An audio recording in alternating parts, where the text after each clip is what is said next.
Hello students, good morning. Students, in this lecture we would like to complete the remaining part of the topic activize and passivize, and the first part activize to passivize was started by us in the last lecture. So now I am going to teach you some other important features related to this topic activize to passivize. What should we do? And we should take all the precautions in our mind while changing the statement from activize to passivize. Okay, dear student, the second point is here. Okay, use the past participle. I mean to say third form of the main verb. Okay, in the statements of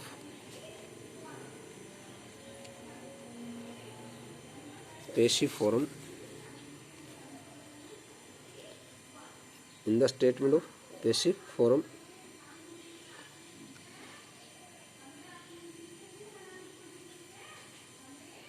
in all cases. Okay, in all cases use the past participle, I mean to say third form the main verb in the statements of passive form in all cases, because we always use the third form, okay, of the verb in the statements of passive voice. भैया passive form passive voice के जो वाक्य होते हैं उन passive voice के वाक्य में हमेशा वर्ब की थर्ड फॉर्म का प्रयोग किया जाता है, चाहे आपकी स्टेटमेंट कैसी भी क्यों ना हो। यदि आपने वर्ब की थर्ड फॉर्म नहीं लगाई तो आपका आंसर गलत हो जाएगा, स्टेटमेंट गलत होगी। Okay, rule number third, this is the rule number third, never change the tense. Okay, never change the tense of the statement. Never change the tense of the statement while putting it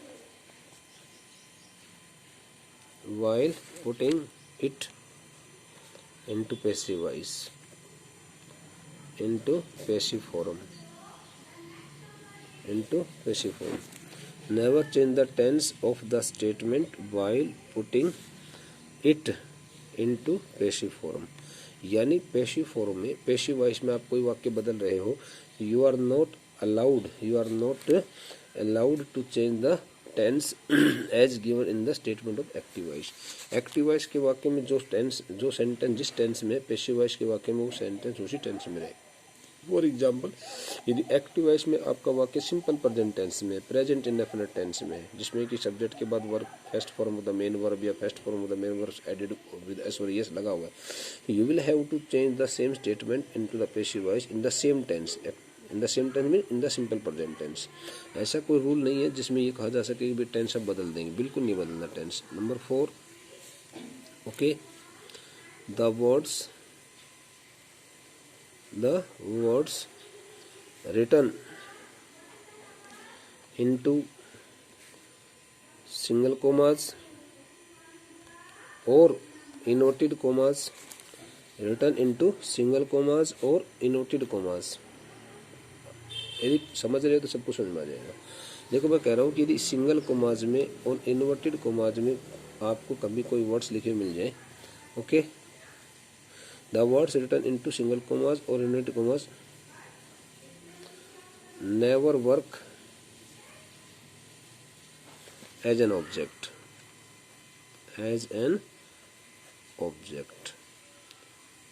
okay,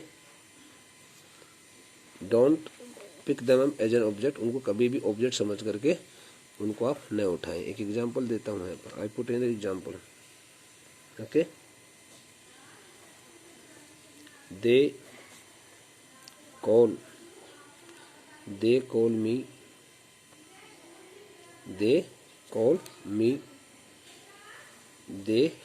me genius। वे मुझे genius कहते हैं, ये मुझे genius कहकर के पुकारते हैं। So here the word genius, they call me Gandhi, Suppose you find here the word Gandhi, not genius but Gandhi. Okay, they call him Gandhi. There are two statements. Okay, so you are not allowed to use this the word as an object. Gandhi को आप object समझ करके subject मत बनाइए. आपका object तो ये है, ये जो है वर्ब के तुरंत बाद जो आता है उसको ऑब्जेक्ट कहते हैं. ओके, सो स्टेटमेंट में सिर्फ ऑब्जेक्ट ये है, ये नहीं है कभी भी. Next fifth point. Okay, fifth point is the position of an object is always found just after the verb, just after the verb in the statement, in the sentence. यदि आपको वर्ब के तुरंत बाद कोई भी वर्ड मिलता है object हुआ, उसके बाद दूसरा ऑब्जेक्ट भी आ सकता है. You can also find one more object, it doesn't matter. Here could be two objects but you should choose the first one, because if you choose the second one so you will have to use a preposition. दो objects वाले cases में अक्सर student last वाले object को तुरंत उठा लेते हैं. नो नो नो, उसको उठा लो, कोई दिक्कत नहीं है, लेकिन उसको उठाने के बाद ना फर्स्ट ऑब्जेक्ट उससे पहले आपको प्रीपोजिशन लगानी पड़ेगी. चलो देखना, अभी मैं बताता हूँ कैसे. जैसे ऑब्जेक्ट कहाँ है, for example I justify this the fifth point with the help of this the example. Here you can सी, जैसे कि आप देख सकते हैं, here you can see the what is the subject here, they. What is the verb here, call. भाई subject क्या है, दे है. वर्ब क्या है, कॉल है. ठीक है, आपकी मर्जी है, आप जैसे मर्जी आप जितने भी सब्जेक्ट वर्ब लगा लें, आपको जस्ट वर्ब के बाद एक जो शब्द मिलेगा वो ऑब्जेक्ट होगा. And object could be a single one word. Object could be a single one word and more than one word, 2 words, 3 words, 4 words, 5 words. It depends on the former of the sentence and of the object. Object बनाने वाले पर निर्भर करता है कि वो कितना बड़ा ऑब्जेक्ट दे सकता है. वो बड़ा भी ऑब्जेक्ट आ सकता है, छोटा भी आ सकता है. ऑब्जेक्ट में एक शब्द भी हो सकता है, ऑब्जेक्ट में दो भी हो सकते हैं, दो से ज़्यादा भी हो सकते हैं. आपको मैंने अभी बताया. जैसे for example I give an example. Example is a very simple example. Okay, Lata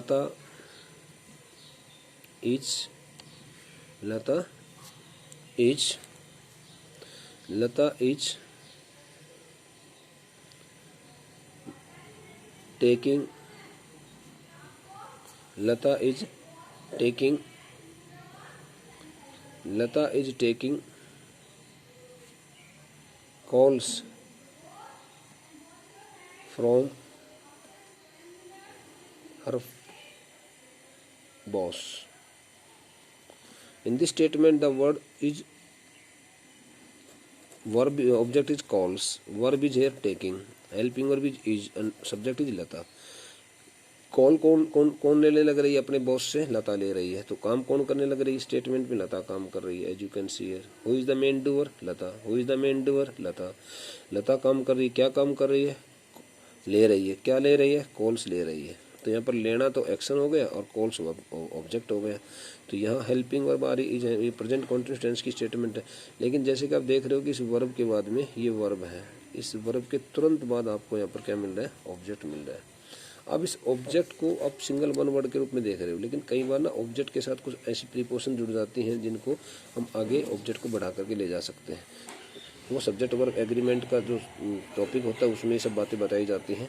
कभी भी किसी भी नाउन के साथ में यदि कोई वर्ड्स आ जाते हैं, जैसे नाउन है, मान लो मोहन है, मैंने कहा कि Lata is calling Mohan. Okay, Lata is calling Mohan along with his friends. तो अलोंग विद जो मोहन के साथ जुड़ जाता है, when we put this the word along with, okay, combined in combined form with the any noun, so this the word along with connects different two nouns. यानी कि मोहन और मोहन के साथ में उसके साथी थे, उनको भी साथ में जोड़ता है. तो इसलिए सारे शब्दों को हमें ऑब्जेक्ट के रूप में उठाना पड़ेगा वहाँ से. ऐसा भी मैं आपको ऑब्जेक्ट बाद में बताऊंगा, फिलहाल यहाँ पर कन्फ्यूजन हो जाएगा. देखिए, सबसे पहले बेटा, first of all we learned in the first point, the first feature, that we should change the position of the subject and the object, okay, internally. एक दूसरे के साथ में उनके स्थान को बदल दीजिए। Subject should be replace to object and object should be replace to subject. Okay, object को बदल करके सब्जेक्ट के स्थान पर रख दें और सब्जेक्ट को बदल करके ऑब्जेक्ट के स्थान पर रख दें। Okay, next,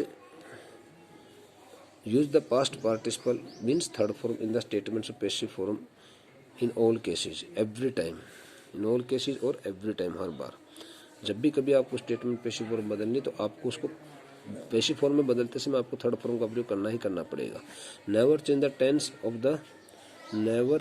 tense of the statement while putting it into passive form. Passive form में आप कोई भी स्टेटमेंट रखते हो तो उसका उस फॉर्म को रखते समय आपको पैसिव फॉर्म में रखते समय और उसको आप क्या करना पड़ेगा, आपको उसका टेंस नहीं बदलना है। जिस टेंस में स्टेटमेंट आ रहा है उसी टेंस में आपको पैसिव फॉर्म में उसको बदलना पड़ेगा। जो words inverted comma single comma में आते हैं, the words which are enclosed into single comma और inverted comma should never be used as an object, picked up as an object. उनको ऑब्जेक्ट समझ करके नहीं उठाना चाहिए। ठीक है, जैसे कि आपके सामने मैंने एग्जांपल दिए हैं दो। Now the next, the position of an object is always found just after the verb in the statement. Sentence के जस्ट अंदर जहाँ भी वर्ब होती है उसके तुरंत बाद आपको क्या मिलेगा, ऑब्जेक्ट मिलेगा। So these are the some important points which I have discussed with you here. Okay, these are the most important features. Okay students, now let me teach you the formations related to different forms of tenses. Okay, formations related to different form of tenses. So I would like to write here, this is the section B part 2. Okay, section B, SET section B, this is the section B. Now you are going to learn the most important things, highly visible things. Okay, formations,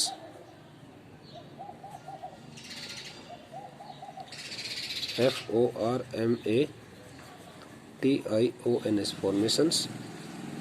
Okay, based on tenses,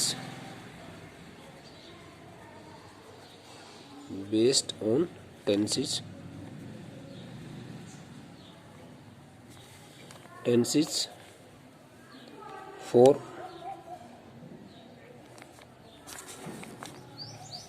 active to passive voice, for active to passive voice,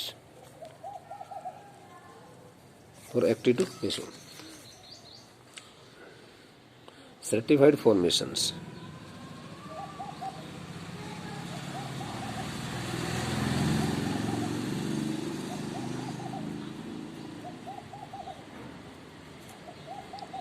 testified, certified formations, testified formations based on tenses for active to passive voice. Okay, name of the tense,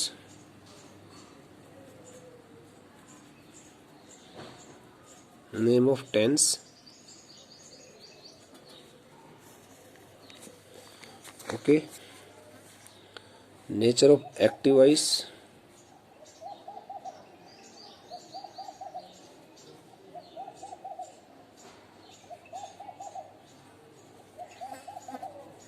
nature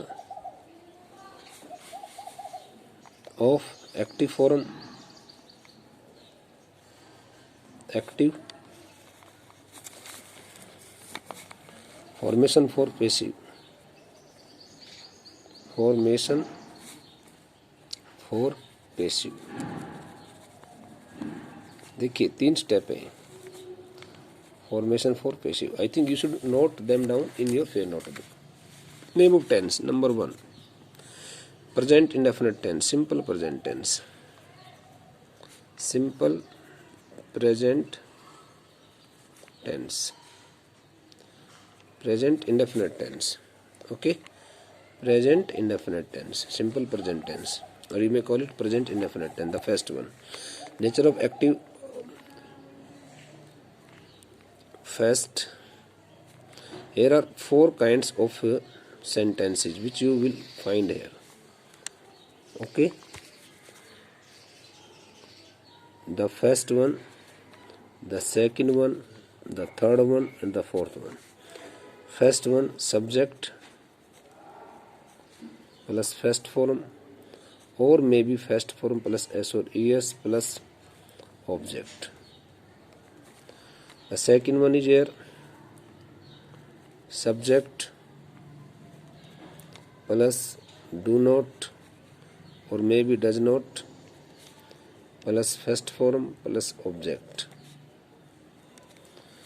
Now here you will find here do oblique does interrogative, okay, plus subject plus first form plus object. This is the formation, interrogative statement. Do oblique does plus subject plus not plus first form plus object, interrogative negative. If you want to change this the statement into passive voice, आपको कोई statement मिलती है, कोई भी वाक्य दे दो और तुम दुनिया you can use A number of sentences by yourself. अपने आप लिखिए ना, आप क्यों चक्कर में पड़ते हो, किताब खुद अपने आप में बहुत बड़ी किताब हो. You can work as a book. Subject, you can write down any subject here. I will give you the example below, but first of all I tell you here how to change the sentence to passive voice. Okay, this the object is to be replaced into subject. First of all, this the object will replace into subject. First of all, okay, this the object is to be replaced into is to be changed into subject, is to be replaced to the place of subject. This the object is to be replaced to the subject. जैसे मैंने कहा था वैसे कर दिया. आप कहोगे sir इस ऑब्जेक्ट के बाद कुछ और भी तो लिखा हुआ मिलेगा, पढ़े रहने लिखे रहने दे. उसको क्या तकलीफ है तुम्हें, उससे क्या तकलीफ है, उसको लिखे रहने दे. आपको ऑब्जेक्ट को क्या बनाना है, सब्जेक्ट बना देना है. ऑब्जेक्ट को क्या बना देना है, सब्जेक्ट बना देना है. आपको क्या करना है, ऑब्जेक्ट क्या बना देना है, सब्जेक्ट बना देना. सबसे पहले आप ये काम कीजिए. सबसे पहले इसमें इंटरोगेटिव में थोड़ा सा चेंज होता है एक फॉर्मेशन में हल्का सा. इसमें क्या होता है, सबसे पहले हेल्पिंग वर्ब आती है, फिर उसके बाद में ऑब्जेक्ट का सब्जेक्ट आता है. हेल्पिंग वर्ब हम बताएंगे कौन सी हेल्पिंग वर्ब लगेंगे यहाँ पर, अभी बताता हूँ. देखिए सबसे पहले मुझे सब्जेक्ट लिख दिया. अब इसके बाद में मैं यहाँ पर फर्स्ट फॉर्म और एसओडीएस आता है, तो हमें क्या लगाना है, इज लगाना है या एम लगाना है या आर लगाना है अकॉर्डिंग टू द सब्जेक्ट. यदि ये सब्जेक्ट सिंगुलर है, सिंगुलर नाउन इज लगाइए. If the subject is singular so then use is. If the subject is plural then use are. If the subject is I then use am. Plus okay we third plus by and plus this the subject is to be written here as an object.